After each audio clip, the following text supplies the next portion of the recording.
안녕하세요. DJ 현희입니다. 오늘의 사연 시작해 보겠습니다. 안녕하세요. 반갑습니다.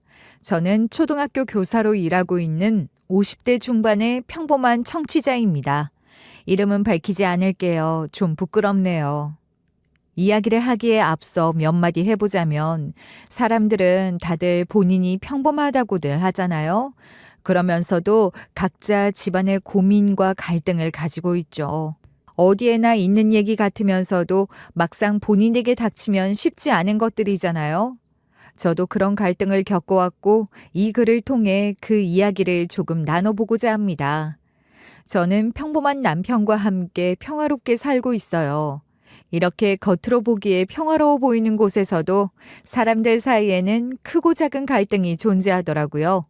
특히 가족 간의 갈등은 아주 흔한 문제인데도 막상 닥치면 해결이 쉽지 않은 법이죠. 가족이라는 이름 아래 서로 이해하고 보듬어야 하는 관계가 때론 그 무엇보다도 어렵게 느껴질 때가 있는 것 같아요. 특히나 가깝다고 생각했던 사람일수록 그 관계에서 오는 상처는 더 깊게 남곤 하죠. 저는 이런저런 일들을 겪으며 가족이란 무엇일까? 신뢰란 얼마나 중요한 것일까 하는 질문을 자주 하게 되었어요.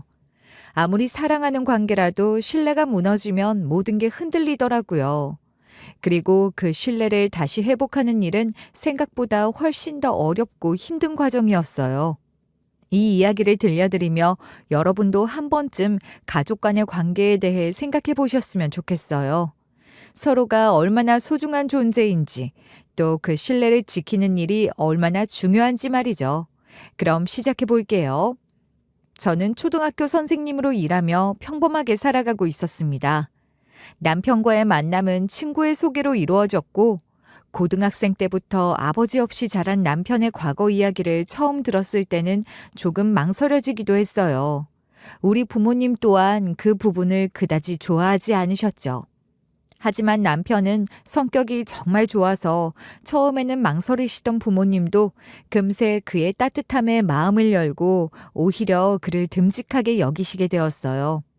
그렇게 우리는 가족들의 축복 속에서 결혼하게 되었고 그 후로는 소소한 일상 속에서 서로 의지하며 지내왔습니다. 결혼하고 얼마 안 됐을 때 일이에요. 시어머니께선 제법 유별난 면이 있으신 분이었는데 그렇다고 나쁜 분은 아니셨어요. 다만 제게 신경을 많이 쓰셔서 종종 예상치 못한 일들이 벌어지곤 했죠. 시어머니께서 예고도 없이 저희 집에 찾아오신 일이 있었어요. 제가 일을 하고 있는 중이라 아무런 준비도 못한 상태였죠. 그러더니 부엌으로 가셔서 냉장고를 여셨어요. 냉장고 속을 보시더니 갑자기 얼굴이 굳으셨어요. 아니, 이 냉장고 정리가 이게 뭐야? 요즘 젊은 애들은 이러고 살면 속이 편한가? 어머니, 제가 좀 대충 넣어놨네요. 다음에 더 정리 잘해둘게요. 아니, 얘야. 이런 거 그냥 둘 수가 없지.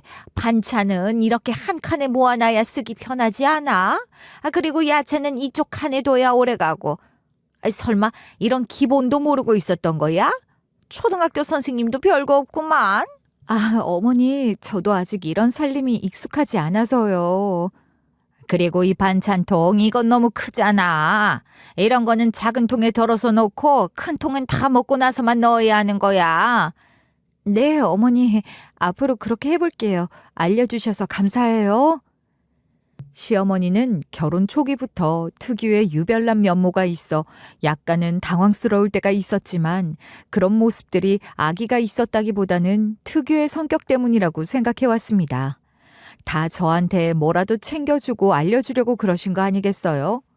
며느리가 생겨서 들떠서 그러시는 거겠거니 그때까진 그렇게 생각했어요. 결혼 초 누구나 다 이런 일들을 겪는다고 이야기를 많이 들어왔으니까요. 하지만 저의 진짜 이야기를 본격적으로 하려면 먼저 동서와의 이야기를 해야 할 것 같아요. 제겐 나이가 비슷한 동서가 있는데요. 다른 집처럼 서로 기싸움을 한다거나 문제가 생기는 경우가 거의 없었어요. 저와 동서는 서로를 존중하고 배려하며 잘 지내고 있었거든요.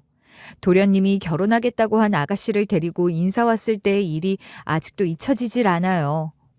그 자리에서 도련님이 데리고 온 아가씨가 바로 제가 아는 사람이었다는 걸 알아봤거든요. 묘하게 어디서 본 얼굴 같더라고요. 이름도 제가 아는 이름이고 말이죠. 어렴풋이 기억은 나는데 확실하게는 모르겠어서 그날은 별말 안 했어요. 그런데 계속 머릿속에 남아있는 겁니다. 어디서 봤지 하면서요. 그리고 마침내 따로 만나서 이야기를 나눌 기회가 있었어요. 그때 제가 물어봤죠. 혹시 고등학교 3학년 때 저한테 과외 받지 않으셨어요? 어? 맞아요. 저 과외 받았었는데 설마 선생님이세요? 저도 사실 긴가민가 했거든요. 맞아요. 내가 그때 가르쳤던 학생 중에 아가씨와 똑 닮은 정말 똑똑한 아이가 하나 있었는데, 역시 나연 씨였구나. 세상에, 진짜 신기하네요. 저 사실 선생님이랑 연락 끊기고 너무 아쉬웠거든요. 그런데 이렇게 다시 만나게 될 줄이야. 그랬어요? 나도 나연 씨 너무 보고 싶었는데 반갑네요. 잘 지냈어요? 그럼요. 저야 잘 지냈죠. 사실 처음 남자친구가 시댁 가족들 얘기했을 때 좀 겁났어요. 시댁이라는 게 아무래도 어렵잖아요. 형님이라는 사람과 사이가 안 좋은 친구들도 좀 있고. 그런데 선생님이 계시다니 정말 다행이라고 생각해요. 아유, 무슨 겁을 내요. 가족끼리 편하게 지내면 되는 거지. 저도 그랬어요. 그때는 진짜 어린아이였는데 지금 이렇게 다시 만나니까 참 이상해요. 그러게 말이에요. 인연이 이렇게 돌아오나 봐요. 나연 씨도 정말 착한 사람이라 정말 다행이에요. 우리 앞으로 더 잘 지내봐요. 네, 선생님. 아니, 이제는 형님이라고 불러야겠네요. 앞으로 정말 잘 부탁드려요. 그래요. 나도 잘 부탁해요. 그렇게 저와 동서는 서로의 옛 기억을 떠올리며 더 가까워질 수 있었어요. 과거의 인연이 이렇게 현재로 이어져 가족이 된다는 게 신기하기도 하고 또 감사하기도 하더라고요.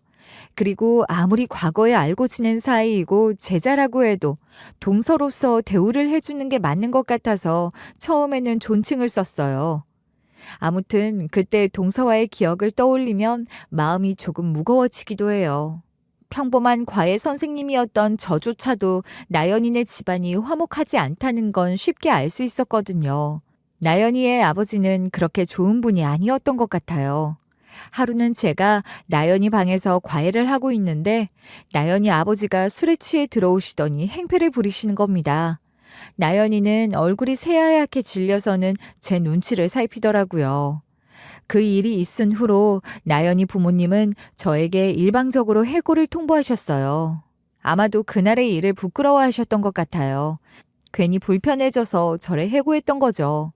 하지만 나연이는 저에게 계속 수업을 받고 싶어 했어요. 저도 나연이가 마음에 쓰여서 결국 밖에서 따로 만나 과외를 계속하기로 했죠. 그때부터 나연이는 저에게 친동생 같은 존재가 되었어요. 나이 차이도 고작 4살밖에 나지 않았으니 우리는 코드도 꽤 잘 맞았고요. 선생님, 우리 떡볶이 먹으러 가요. 저 떡볶이가 너무 먹고 싶어요. 아니, 지금 갑자기 떡볶이라고? 아유, 알았어. 그것만 먹고 다시 공부하는 거다. 역시 선생님은 최고예요. 저랑 같이 이렇게 갑자기 놀러가 주시는 분은 선생님밖에 없어요. 떡볶이 먹고 후식으로 붕어빵 콜? 당연하죠. 후식 먹을 배는 항상 남아있죠. 그렇게 우리는 선생님과 제자를 넘어서 힘든 일도 터놓고 말할 수 있는 사이가 되었어요. 나연이는 늘 조용하지만 강한 내면을 가지고 있었고 저는 그런 나연이가 너무 대견했어요. 가정 환경이 그러하면 기죽어 있거나 밖에서 무시당하기 십상이었는데 나연이는 항상 긍정적인 마인드를 잃지 않는 아이였거든요. 가정 환경 때문에 얼굴에 가끔 그늘이 져 있긴 하지만 저는 나연이가 꽃길만 가기를 바랬어요. 하지만 그 후 나연이 부모님은 결국 이혼을 하셨고 나연이는 어머니와 함께 멀리 이사를 가게 되었어요. 그로 인해 우리 사이도 서서히 연락이 끊겼습니다. 몸이 멀어지면 마음도 멀어진다는 말이 있듯이 바쁜 일상 속에서도 저도 나연이도 서로에게 연락을 자주 하지 못하게 되었거든요. 그렇게 시간이 흘러갔고 나연이는 제 기억 속에서 점점 흐려졌어요. 그러다 도련님이 결혼할 여자라고 데리고 온 사람이 바로 나연이었으니 얼마나 놀랐겠어요. 처음에는 당황스럽기도 했고 기쁘기도 했어요. 나연이 역시도 저와 다시 만나게 되어 놀란 눈치였죠. 상견례 자리에서 나연이의 아버지가 오셨길래 나중에 나연이에게 슬쩍 물어봤어요. 분명 나연이는 예전에 부모님이 이혼해서 이사를 하게 된 거였는데 만났던 기억이 없는 분이 나연 씨의 아버지로 계셨으니까요. 나연 씨, 상견례에 오셨던 아버님은 누구세요? 예전에 아버님 얼굴은 내가 봤던 그분이 아니던데. 아, 형님, 그분은 저희 새아버지세요. 어머니가 재혼하셨거든요. 그랬구나. 많이 힘들었겠어요. 뭐, 지금은 괜찮아요. 새아버지께서 참 좋은 분이세요. 저를 많이 아껴주시고요. 그런데 형님, 시댁 쪽에는 우리가 알고 지냈던 건 말 안 해주실 수 있을까요? 괜히 제가 재혼 가정이라는 걸로 불편한 상황이 생길까 봐요. 아유, 나연 씨가 내 동서가 되어줬는데 당연히 내가 지켜줘야죠. 걱정 마세요. 네, 형님. 앞으로도 많이 의지할게요. 나연 씨와 저 두 사람의 인연은 끊어진 듯 다시 이어졌고 우리는 서로에게 든든한 존재가 되기로 했어요. 저희 시어머니는 저와 동서 사이를 전혀 모르세요. 여러모로 서로에게 안 좋을까봐 한마디도 언급하지 않았거든요. 그래서 틈만 나면 동서 험담을 저에게 늘어놓으셨어요. 동서는 옛날 그 성격 그대로 말수도 적고 얌전해요. 그런데 그걸 시어머니는 참 못마땅하게 생각하시더라고요. 사람이 저렇게 무표정해서야 어디 가서 예쁨을 받겠냐며 자주 트집을 잡으셨어요. 저도 처음에는 어떻게 대응해야 할지 몰라서 어색하게 대답만 하곤 했지만 시간이 지나면서 점점 민망해지더라고요. 그리고 시어머니가 동서를 더 안 좋아했던 이유 중 하나가 동서는 사실 전업주부였거든요. 다른 직업은 따로 없었죠. 하지만 동서는 저에게는 사돈이 되시는 동서의 어머니에게 건물 4채를 물려받아 그걸 관리하며 생활하고 있었어요. 그러니 생계 걱정은 없었던 거죠. 그런데도 시어머니는 동서에게 요즘 시대에 사람이 직업이 있어야지 건물만 가지고는 안 된다며 잔소리를 멈추지 않으셨어요. 동서는 그런 말을 들어도 적당히 미소만 지으며 흘려듣곤 했어요. 상대를 안 해주는 스타일이라 시어머니의 잔소리도 크게 영향을 미치지 않는 것 같았어요. 시어머니는 계속해서 동서를 험담하셨어요. 저렇게 비쩍 마르고 몸이 약해서야 어디 제대로 살림을 할 수나 있을까 모른다며 동서의 외모까지도 마음에 들지 않아 하셨죠. 저 역시도 한 귀로 듣고 한 귀로 흘렀습니다. 물론 제 속은 편치 않았죠. 동서가 얼마나 강한 사람인지 제가 누구보다 잘 알고 있었으니까요. 뭐 저와 동서 둘이서 나름대로 이야기해서 정한 것도 있었어요. 시어머니가 계속 그러셔도 괜히 긁어부스럼 만들지 말고 대꾸도 하지 말고 적당히 둘러대자고요. 하지만 가끔 동서가 비싼 선물을 들고 시댁에 오면 시어머니의 태도는 180도 바뀌었어요. 입이 귀에 걸려서 동서를 반기시더라고요. 그럴 때면 시어머니는 동서 앞에서 저를 일부러 낮추고 동서를 축혀 세우셨어요. 역시 교사보다는 건물주가 최고야. 작은 애 너 같은 며느리가 있으니 우리 집이 든든하지 않니? 어머니, 그런 말씀 마세요. 형님도 얼마나 훌륭하신데요. 저야 그냥 어머니가 생각나서 몇 개 사갖고 온 거예요. 아유, 그래도 네가 이렇게 챙겨주니 내가 얼마나 기분이 좋다고. 너처럼 살뜰한 며느리가 어디 있어? 그에 비하면 네 형님은 그냥 흔해 빠진 센스 없는 며느리지. 어머니, 제가 센스가 없다뇨. 오늘도 제가 해드린 김치찌개 맛있게 드셔놓고선. 아이고, 김치찌개야 맛없게 하는 게 더 힘든 음식 아니냐. 네가 뭐라든 네 동서는 그래도 대단한 애야. 너도 좀 본받아야 해. 어머니, 형님도 충분히 잘하고 계세요. 저도 형님처럼 하려고 노력하고 있어요. 배울 점이 많거든요. 에이, 요즘 같은 세상에 이렇게 예의 바른 동서가 어딨어? 작은 애야. 너 혹시 큰애한테 괴롭힘 당하고 그런 거 아니지? 내 앞에서 그렇게 눈치 볼 필요 없다. 어머니 그런 거 아니에요. 형님이 얼마나 잘해주시는데요. 그래 알았다 알았어.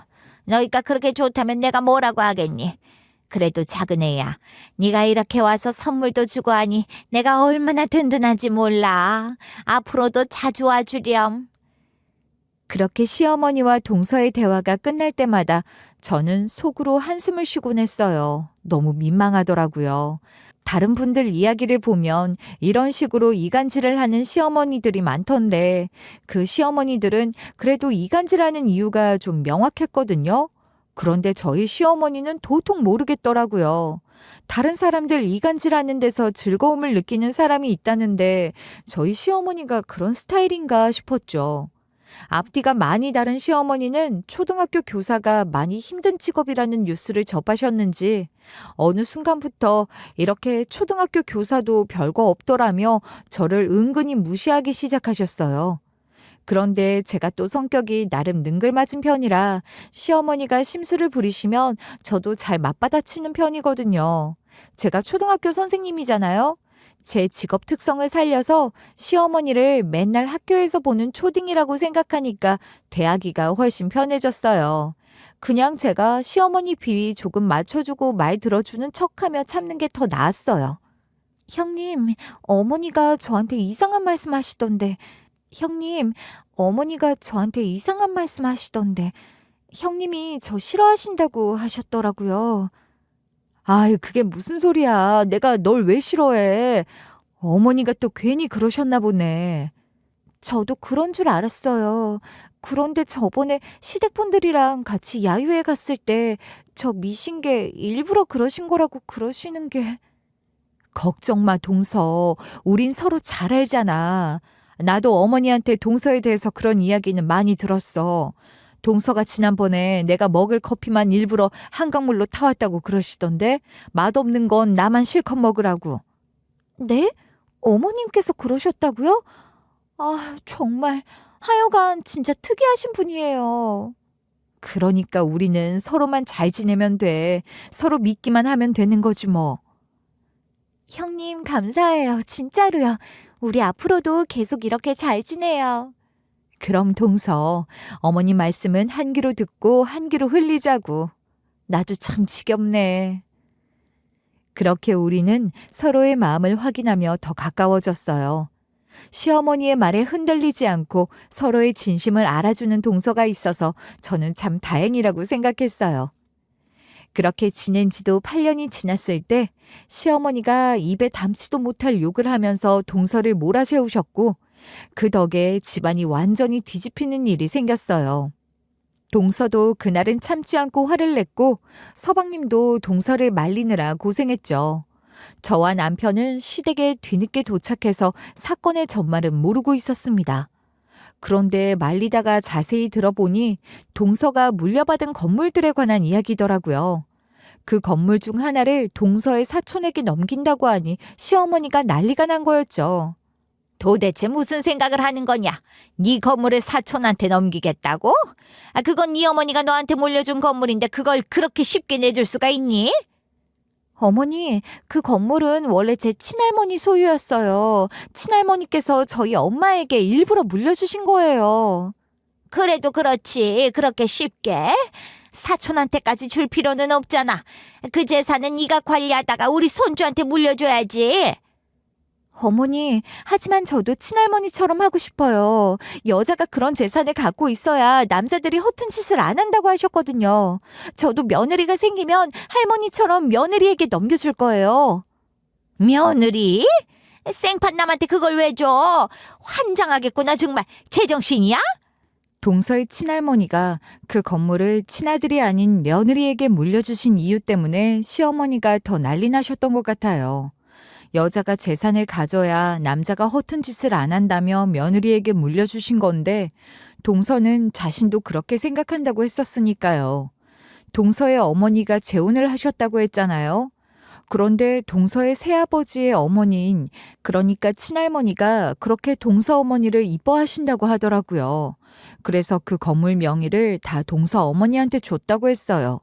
아무래도 본인 아들을 이상하게 생각하시는 것 같으니 시어머니는 기분이 나쁘셨나 봐요. 하지만 시어머니의 태도를 보자니 동서는 오히려 며느리에게 물려줘야겠다는 생각을 더 굳힐 것 같더라고요.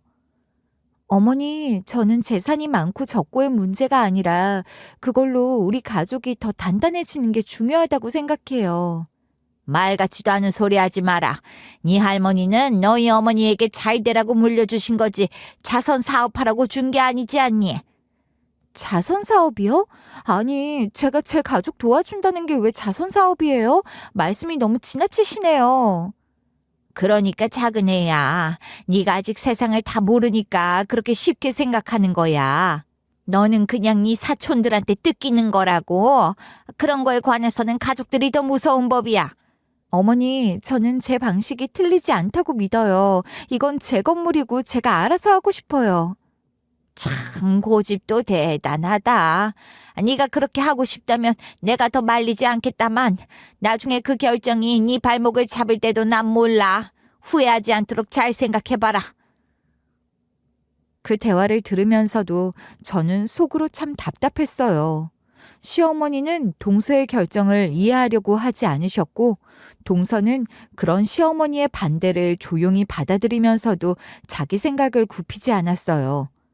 동서는 초등학교 때 작은 이모님 댁에서 자랐대요. 동서의 친부모님이 많이 바쁘셨어서 동서의 작은 이모님이 동서를 돌봐주셨던 거죠. 동서의 작은 이모는 동서도 많이 예뻐해 주시고 동서가 사촌동생과 치고받고 싸워도 무조건 친자식 편만 드는 게 아니라 동서 이야기도 잘 들어주시는 그런 다정한 분이셨다고 합니다. 그래서 동서와 작은 이모님은 아주 각별한 사이였죠. 그런데 그 작은 이모님이 백혈병에 걸리셨다는 거예요. 동서가 그 건물을 사촌에게 넘기기로 한 것도 다 그런 이유 때문이었어요. 그런데 시어머니께선 그걸 이해하지 못하셨던 거죠. 시어머니는 잠시 있다가 또 다른 얘기를 꺼내셨어요. 나머지 건물들은 어떻게 할 생각이냐? 이번에 사촌한테 넘기는 건 그렇다 쳐도 나머지는 네가 잘 관리해야지. 어머니, 나머지 건물은 일단 제가 갖고 있을 거예요. 상황 봐가면서 결정하려고요. 그래도 네 자식 남겨줄 건 따로 있겠지? 그렇게 며느리한테 나 물려주고 그러면 괜히 네 아들만 고생이야. 결국 그날 대화는 시어머니의 불만 섞인 한숨으로 끝났어요. 동서는 그 뒤로 시댁에 오지 않겠다고 통보했고 그렇게 한동안 시어머니와 동서는 서먹서먹하게 지냈습니다. 얼마 후 동서가 사촌을 위해 건물을 정리할 거라는 소식이 들려왔어요. 시어머니도 그 소식을 들으셨는지 어딘가 초조해 보이더라고요. 이렇게 가다간 생판 모르는 양반들한테 내 손주 재산 다 뺏기게 생겼다며 중얼거리던 시모는 동서와 쌓인 것을 풀어야 하지 않겠냐며 먼저 동서에게 연락하셨더라고요. 오랜만에 식사나 하자고 가족들을 시댁으로 부르셨죠. 시어머니는 동서가 좋아하는 갈비찜을 하고 있다고 하시며 분위기를 화해 모드로 만들려는 듯 했어요. 제가 보기엔 뭔가 수상해 보이더라고요. 과연 시어머니가 진심으로 동서와 화해하고 싶으신 건가 싶었습니다. 그런데 시댁에 가서 보니 시어머니가 부엌에서 뭔가 수상한 병을 꺼내시는 게 보였어요. 작은 병에 무슨 가루가 들어있었죠. 저는 뭔가 이상해서 조용히 뒤에서 어머님을 불렀어요. 어머니, 뭐 하세요? 아무것도 아니다. 그냥 양념 좀 넣으려던 거야. 하지만 저는 그 병이 뭔지, 그리고 왜 그렇게 당황하셨는지 도무지 이해가 되지 않았어요. 저도 시댁에서 식사 준비를 오래 해봤으니 그게 본래 시댁에는 없는 물건이었다는 것쯤은 금방 알 수 있었죠.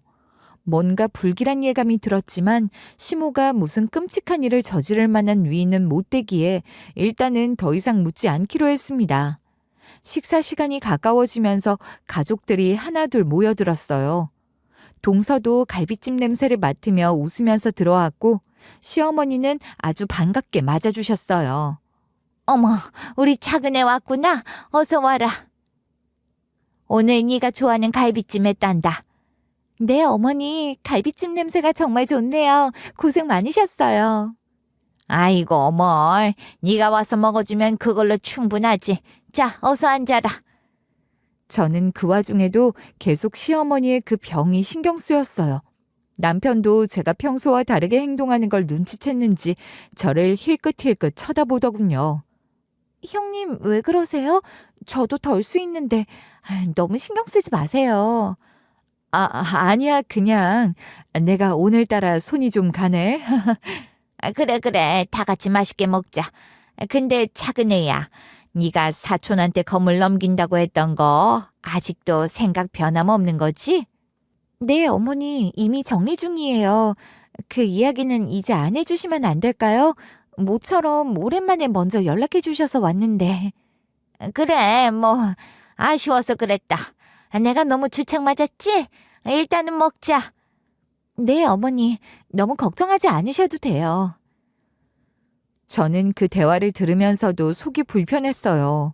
시어머니가 대체 무슨 생각을 하고 계신 건지, 그리고 그 병에 든 가루는 정말 그냥 양념이었는지 의심이 계속 남았지만 일단은 동서와 시어머니가 서로 큰 다툼 없이 마주 앉아 있는 것만으로도 다행이라고 생각했어요. 하지만 마음 한켠에선 여전히 불안함이 가시질 않았어요. 그날 식사 자리가 진행되는 동안에도 시어머니의 표정이나 행동 하나하나가 계속해서 신경 쓰이더라고요. 마치 무언가 숨기고 있는 사람처럼, 그리고 그걸 들키지 않기 위해 애쓰는 것처럼 보였거든요. 왜 그러실까? 대체 무슨 생각으로 저러시는 걸까? 하는 생각들이 머릿속에서 떠나지 않았어요. 하지만 그 자리에서 더 캐묻거나 문제를 일으키는 건 옳지 않다고 생각해서 그냥 조용히 지켜보기로 했죠. 시어머니는 뒤늦게 시댁에 도착한 동서를 아주 반갑게 맞이하며 얼른 상 앞에 앉으라고 하셨어요. 동서는 감사하다고 하면서 구석에 자리를 잡고 앉았죠. 그때 시어머니께서 갑자기 갈비찜을 번쩍 들더니 동서 앞에 내려놓으시더라고요. 시어머니의 행동이 워낙 갑작스럽고 과하게 친절해 보여서 저는 순간 의아한 기분이 들었어요. 작은 애야, 네가 좋아하는 갈비찜이니까 많이 먹어라. 오늘 특별히 너 생각하면서 한 거야. 네, 어머니. 정말 신경 써주셔서 감사해요. 하지만 동서는 갈비찜을 앞에 두고도 가만히 앉아만 있었어요. 뭔가 망설이는 듯한 표정이었죠. 그걸 보시고 시어머니는 동서가 안 먹으려는 게 마음에 걸리셨는지 직접 갈비찜에서 살을 뜯어 동서에게 주시려고 하셨어요. 이거 보렴, 살이 아주 야들야들하지? 자, 내가 직접 먹여줄게. 입 벌려 봐라. 어머니, 제가 그냥 먹을게요. 너무 그러지 않으셔도 돼요. 에이, 뭘, 이래야 더 맛이지. 자, 하렴. 그 순간 이상한 냄새가 코끝을 스치며 제 신경을 자극했습니다. 그 향은 익숙하면서도 기묘했거든요. 저는 알 수 없는 경각심에 갑자기 심장이 요동쳤고 고개를 들어 동서를 바라보았습니다. 동서가 갈비를 먹으려는 순간 저도 모르게 소리치고 말았습니다. 동서, 그거 먹으면 안 돼. 큰일 나. 놀란 제 목소리에 식탁 주변의 모든 사람은 순간 멈칫했습니다. 조용하던 공간에 제 외침이 울려 퍼졌고 그 자리의 공기는 일순간 얼어붙은 듯 했습니다. 그러나 전 멈추지 않고 손에 들고 있던 갈비찜 접시를 그대로 힘껏 던졌습니다. 갈비찜 접시는 바닥에 떨어져 산산조각이 났고 그 안에 음식은 여기저기로 튀어올랐습니다. 음식을 던진 후 저는 비로소 주변의 상황을 돌아볼 수 있었습니다. 갈비찜이 사방으로 흩어지자 가족들은 모두 깜짝 놀라 제 행동을 바라보고 있었습니다. 시어머니와 남편 그리고 동서마저도 혼란스러운 눈빛으로 저를 쳐다보았습니다. 동서는 손을 입에 가져다 대고 깜짝 놀라 입을 다무질 못했고 시어머니는 순간 어이가 없는 표정을 지으셨습니다. 그 자리에 있던 남편은 얼굴이 일그러지며 저를 노려보더군요. 당신 지금 뭐 하는 거야? 대체 왜 이러는 건데? 이게 대체 무슨 짓이냐? 갈비찜을 왜 던져버리니? 정신이 나간 거야? 동서는 여전히 얼굴이 하얗게 질린 채 아무 말도 하지 못하고 있었어요. 저는 주방으로 달려가 아까 봤던 수상한 가루가 든 통을 휴지통에서 꺼내왔어요. 가족들은 모두 얼이 빠져서 저를 바라보고 있었어요. 그 통의 냄새를 맡아보니 어디선가 꽃게 냄새가 났어요. 근데 이상한 점이 왜 갈비찜에 저 통에 있는 걸 넣었는지 그게 이상하다고 느꼈어요. 근데 왜 갈비찜에서 해물탕 맛이 나지? 이거 뭐야? 어머니, 대체 무슨 가루를 넣으신 거예요? 서방님이 말씀하신 그 순간 동서 얼굴이 창백하게 바뀌었어요. 이거요, 이거. 어머니가 이걸 갈비찜에 넣는 걸 제가 봤어요. 이게 대체 뭐죠? 아니, 그냥 그게 특별한 조미료 좀 넣은 거야. 괜찮아, 그 정도는. 어머니, 나연이가 갑각류 알레르기 있다는 거 모르세요? 왜 그런 걸 넣으신 거예요? 뭐? 꽃게 냄새? 갈비찜에 그런 게 왜 들어가 있어? 그냥 뭐 특별한 양념 좀 넣었을 뿐이다. 별거 아니야. 아니, 이게 별거 아닌 맛이 아닌데요. 이게 도대체 뭐냐고요? 저는 남편과 시어머니의 대화를 듣고 있으면서도 속이 불편하고 심장이 쿵쾅거렸어요. 그때 서방님이 시어머니를 향해 화를 내기 시작했어요. 어머니, 도대체 왜 그러신 거예요? 나연이가 갑각류 알레르기 있다는 거 아시잖아요. 그걸 왜 넣으신 거냐고요? 그냥 특별한 양념 좀 넣은 거야. 그 정도는 괜찮을 줄 알았다. 괜히 유난 떨지 마라. 이 정도는 별거 아니잖니. 호들갑이요? 어머니, 알레르기가 있는 사람한테 그런 걸 넣으면 큰일 날 수 있어요. 잘 아시잖아요. 제가 몇 번이나 알려드렸는데. 에휴, 별거 아니라고. 난 그냥 맛있게 해주려고 그랬던 거야. 너도 한번 먹어보렴. 별미라고, 별미. 서방님은 답답한 듯 한숨을 내쉬며 시어머니를 쏘아보았어요. 저는 그 대화를 들으면서 불안한 느낌이 더욱 강해졌어요. 지금 이 상황에서는 누구 하나 제대로 답을 해줄 사람이 없는 것 같았어요. 저는 갈비찜을 주워서 시조카에게 내밀었어요. 정훈아, 이거 한번 먹어볼래? 너도 갈비찜 좋아하지? 큰엄마, 저도 갑각류 알레르기가 있는데 이거 꽃게 있는 거 아니에요, 그럼? 어머님이 그런 거 아니시래잖아. 그럼 괜찮겠지 뭐.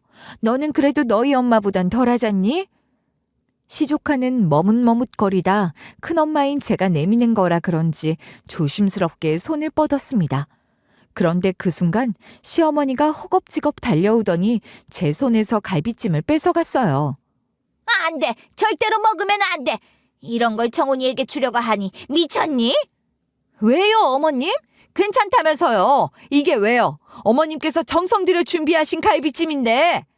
아이고, 10년 감수했네, 내 새끼. 내 새끼 어디 보자.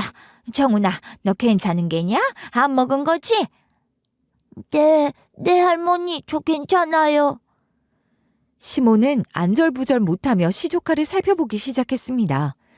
그 장면에 모든 시댁 사람들이 시어머니를 수상하게 바라봤어요.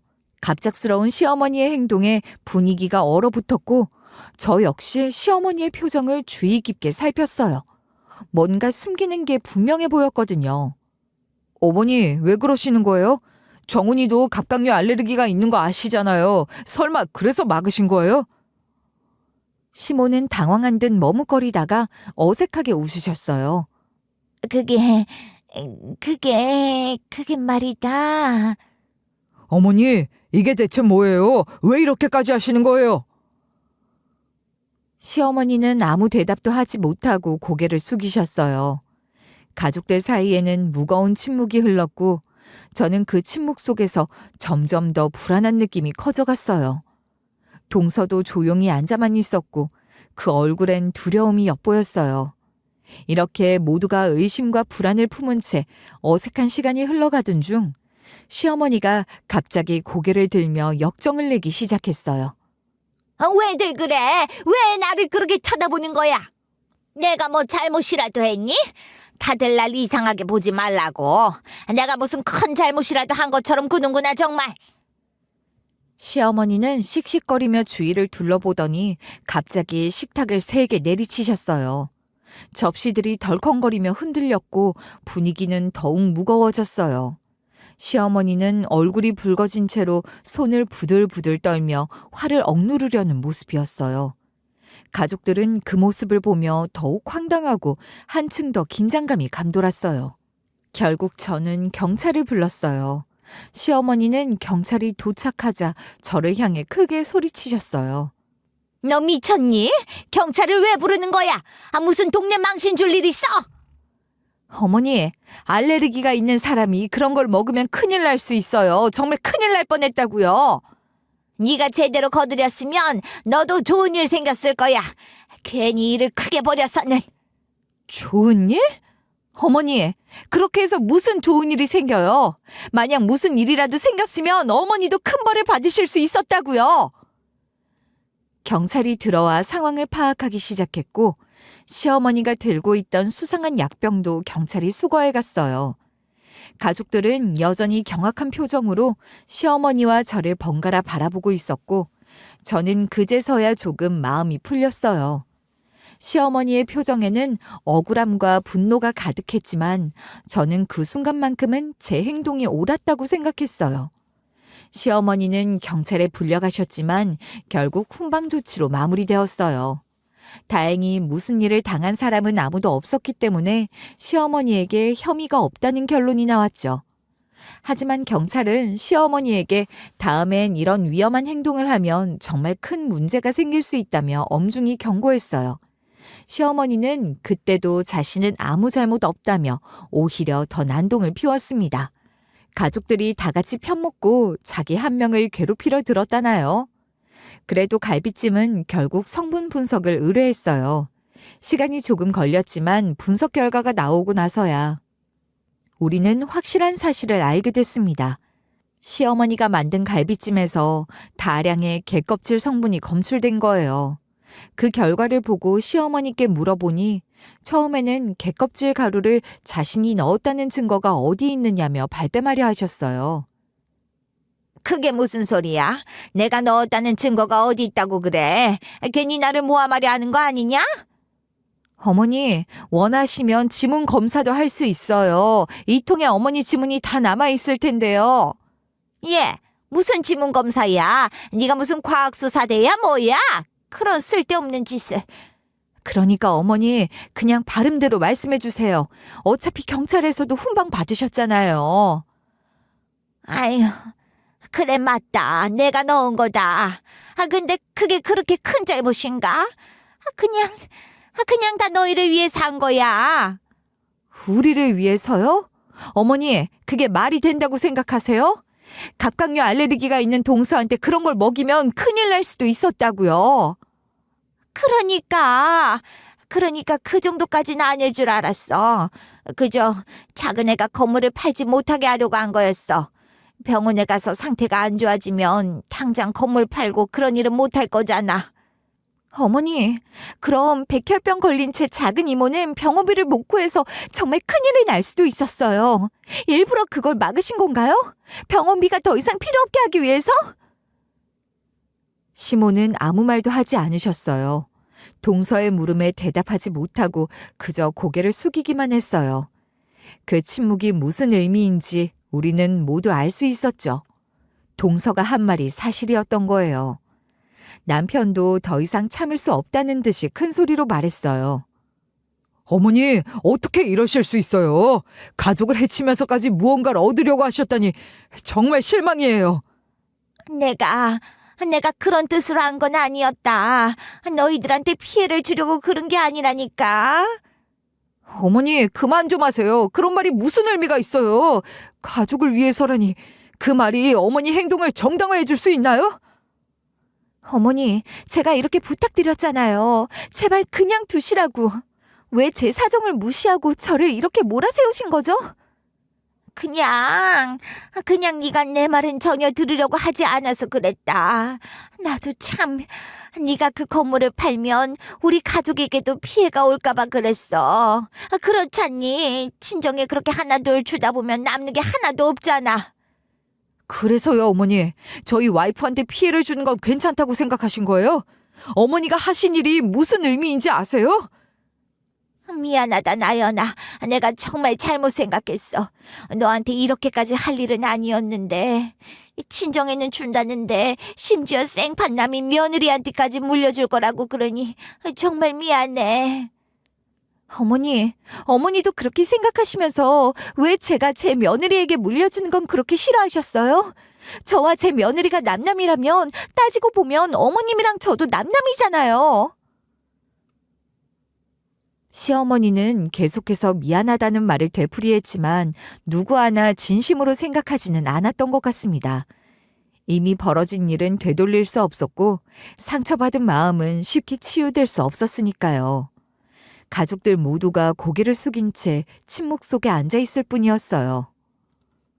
그 사건 이후로 우리 모두의 마음은 조금씩 시어머니에게서 멀어지기 시작했어요. 서방님도 동서도 제 남편도 그리고 저도 시어머니를 대하는 태도가 예전 같지 않게 되었죠. 어쩔 수 없는 일이었어요. 한번 금이 간 신뢰는 회복하기가 정말 어려운 법이잖아요. 그런 상황에서도 동서는 조용히 자신의 할 일을 해나갔어요. 결국 건물 한 채를 무사히 정리해서 작은 이모님을 도와줄 수 있었어요. 그렇게 한동안은 시어머니와의 갈등 없이 조용히 시간이 흘러갔죠. 그러던 어느 날 동서가 저를 조용히 부르더라고요. 형님, 저랑 잠깐 얘기 좀 해요. 시간이 괜찮으시면요. 그럼 무슨 일이야? 요즘 많이 바쁘다고 하더니 건물 정리는 잘 됐어? 네, 다행히 큰 문제 없이 잘 끝났어요. 그래서 말인데요. 형님, 제가 하나 드릴 말씀이 있어요. 저는 동서의 진지한 표정을 보고 무슨 일인가 싶어서 기다렸어요. 그러자 동서가 조심스럽게 말을 꺼내더라고요. 형님, 사실 이번에 상가 하나를 형님께 드리고 싶어요. 형님이 제 생명의 은인이니까요. 정말 저한테 큰 도움 주셨잖아요. 어머, 동서, 그건 너무 큰 선물 아니니? 나는 그냥 당연히 해야 할 일을 한 거였는데 그런 걸 받을 수는 없어. 형님, 저한테는 정말 큰일이었어요. 그래서 형님이 조금씩 용돈벌이라도 하셨으면 좋겠어요. 상가 하나 내어드릴 테니 나중에 지수한테 들어갈 학비 모은다고 생각해 주세요. 동서, 마음만은 정말 고마워. 하지만 난 괜찮아. 네가 잘 해결한 것만으로도 충분히 기쁘고 고마운데 이렇게까지 해주지 않아도 돼. 제가 형님한테 이 정도는 해야 제 마음이 편해요. 형님 덕분에 지금 제 작은 이모도 병원비 걱정을 덜고 잘 지내고 있어요. 저도 제 가족에게 해줄 수 있는 걸 다 하고 싶어요. 그 말에 저는 결국 눈물이 핑 돌았어요. 동서가 이렇게까지 제게 고마워하고 있다는 사실에 정말 가슴이 찡하더라고요. 그렇게 동서의 진심을 받아들여 상가 하나를 받기로 했어요. 저도 조금씩 용돈벌이도 하고 제 딸을 위한다고 생각하며 동서의 마음을 소중히 간직하려고요. 그런데 이 소식이 어떻게 시어머니 귀에 들어간 모양이었어요. 얼마 지나지 않아 시어머니가 저희 집으로 찾아오셨어요. 얼굴에는 예전과 달리 약간의 긴장과 불안이 서려 있었고 문을 열며 조심스럽게 말씀하시더라고요. 저 큰애야, 작은애한테 상가 하나 받았다며? 무슨 일이 있었던 거니? 어머니, 그건 또 어떻게 하셨어요? 그리고 그걸 왜 어머님이 궁금해하세요? 아직도 정신을 못 차리신 거예요? 그렇게 위험한 일을 하시고 또 상가 이야기를 하고 계세요? 아니, 나는 그저 궁금해서 그렇지, 궁금해서. 대체 상가를 줄 정도로 그렇게 큰 일이었니? 어머니, 궁금해하지도 마시고 동서한테 가서 또 그런 이야기 하지 마세요. 동서가 어머님의 이응자만 나와도 소스라친다고요. 그래, 알겠어. 내가 죄인이지 뭐. 근데 너도 그런 식으로 말하는 건 좀 아니지 않니? 아무리 그래도 내가 네 시엄마인데 그렇게 말하면 섭섭해. 엄마, 우리 와이프가 오죽 답답하면 이렇게 말을 하겠어? 그리고 아직도 재수씨 미련 있어. 내가 그러지 좀 말라니까. 네가 그렇게 말하면 내가 더 할 말은 없겠구나. 아유, 내 팔자야. 시어머니는 저희 둘에게 지속적으로 계속 연락을 했지만 저나 동서는 절대 연락을 받지 않았어요. 이젠 각자의 삶을 살아가는 것이 더 낫다고 생각했거든요. 서로에게 얽매이지 않고 편안하게 지내는 것이 저희에겐 훨씬 좋았어요. 한 번은 어쩔 수 없는 가족 모임에서 시어머니와 마주치게 되었는데 오랜만에 보는 얼굴이라 어색함이 감돌았죠. 시어머니는 저희를 보자마자 어색하게 웃으며 인사를 건넸어요. 그러나 저와 동서는 그냥 형식적인 인사만 하고 더 이상 대화를 이어가진 않았어요. 시어머니도 그 분위기를 감지했는지 별다른 말을 하지 않으셨죠. 음식을 준비할 때도 예전과 달리 서로 도울 일이 없었어요. 각자 자기 자리에서 필요한 것을 챙기고 시어머니도 저희에게 따로 무언가를 물어보지 않았죠. 동서가 저에게 작은 목소리로 말했어요. 형님, 이제 어머님과는 정말 남이 된 것 같아요. 그러게, 우리도 그냥 이게 더 편한 것 같아. 어머님도 우리한테 더 이상 기대하지 않으시는 것 같고. 맞아요. 예전엔 어머님 눈치 보느라 모임 때마다 너무 힘들었는데 이제는 그냥 편하게 지낼 수 있어서 좋아요. 우리도 우리대로 행복하게 지내면 되는 거야. 굳이 얽매일 필요 없잖아. 그 이후로도 가족 모임은 가끔 있었지만 저희는 시어머니와 적당한 거리를 유지했어요. 서로에게 기대지 않고 각자의 자리를 지키며 지내는 것이 오히려 모두에게 더 나은 선택이라는 것을 알게 되었죠. 동서와 저는 이런 상황에서 서로에게 더욱 의지하게 되었고 그만큼 더 단단한 관계를 만들어 갔어요. 저는 시어머니와의 관계를 끊었지만 그로 인해 얻은 평화와 안정감이 더 크다고 느껴졌어요. 이제는 저와 동서 모두 시어머니와의 복잡한 감정에서 벗어나 각자의 행복을 찾아가고 있었어요. 시어머니와의 연락을 끊은 것은 결코 쉬운 결정은 아니었지만 그 선택이 저희에겐 옳았다는 것을 확신하게 되었어요. 이 일을 통해 저는 많은 다짐을 하게 되었어요. 앞으로는 가족 간의 갈등이 생길 때 더 이상 피하지 않기로요. 갈등을 해결하는 것이 힘들다고 해서 덮어두기만 한다면 언젠가는 그 상처가 더 깊어질 수밖에 없다는 것을 알았으니까요.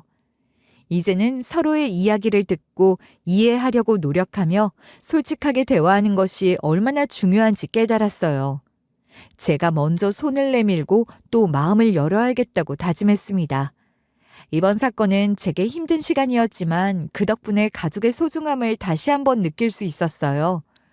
그리고 그 소중함을 지키기 위해 제가 무엇을 해야 할지도 분명히 알게 되었고요. 이제는 더 이상 미루지 않을 거예요. 매 순간 서로를 위해 노력하고 더 나은 관계를 만들어가기 위해 힘쓸 거예요. 그래서 저희 가족이 더 행복하고 단단한 가족이 될 수 있도록 하루하루 최선을 다해 살아가려고 합니다. 여러분도 혹시 저와 비슷한 경험을 하고 계신가요?